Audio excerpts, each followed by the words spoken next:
Çoluk çocuğumuz hepsi bunun için sağlık için zararlıdır. Biz şikayetçiyiz.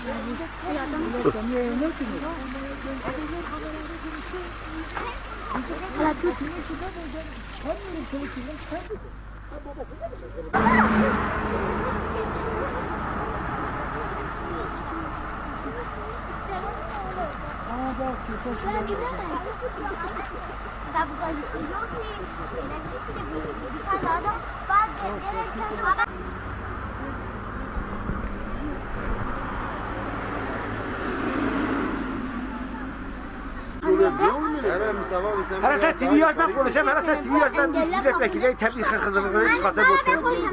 Vallahi diyorum.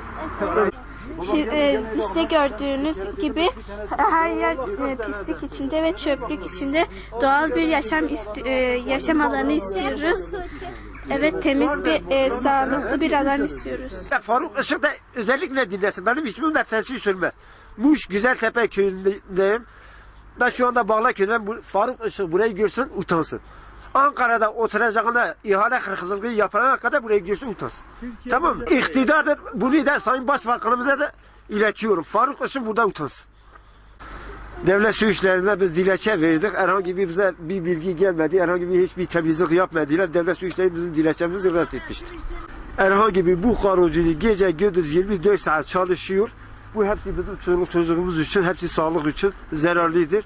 Üstü açıktır. Bizim çoluk çocuğumuz gece gündüz hepsi bu pisliğin içindedir. Biz bunun hakkında şikayetçiyiz. Herhalde kendi gözünüzden görüyorsunuz, ortamı görüyorsunuz. Şimdi bu ortamda bu insanlar yaşıyor. Ne çoluk var, ne çocuk var, hepsi hasta. Sinekten, kara sinekten içeriye giremiyoruz. Atıyoruz yani artık evimizi, bakımızı terk ettik. Genelde atıyoruz kendimizi, başka yerlerde yaşam savaşı veriyoruz. Su işlerinin bugüne kadar hiçbir hizmeti olmadı buraya. Getirdiler, kaydırdılar, ta kapımızın önüne diktiler bu çay setini. Sahiplenme ortamı da yok. Ha, bizim de suçumuz var. Bir şekilde belediyenin kendi sınırları içerisine almasına rağmen bugüne kadar belediye araçlarından bir tanesi sokağımıza girip de ilaçlama ortamına girmedi bugüne kadar. Çoluk çocuğumuz bir gün düşecek bu karocuların yüzünden, boğulacak yani. Şu ortamda bilmiyorum. Yani belediye nasıl müsaade eder burada bu insanların burada çalışma ortamını? Yani bir şekilde bunların buradan kalkması lazım. Allah korusun. Çocuklar her zaman bu suyun kenarında. Her an düşebilirler, boğulabilirler. Pislik zaten. DSİ niye temizlemiyor? DSİ'nin ne işi vardır yani?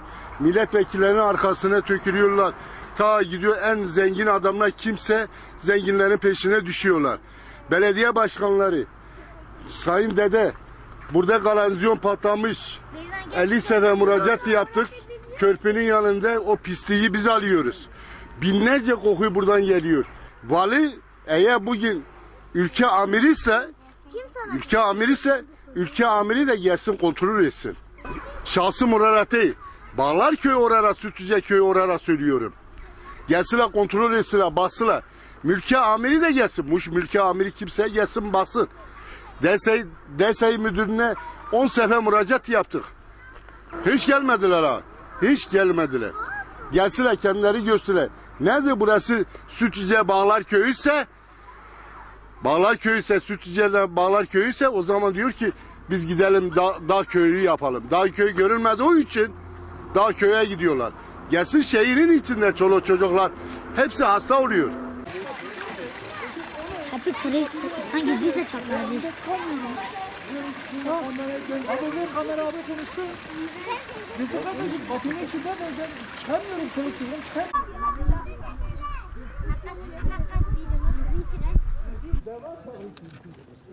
Ben bilemem.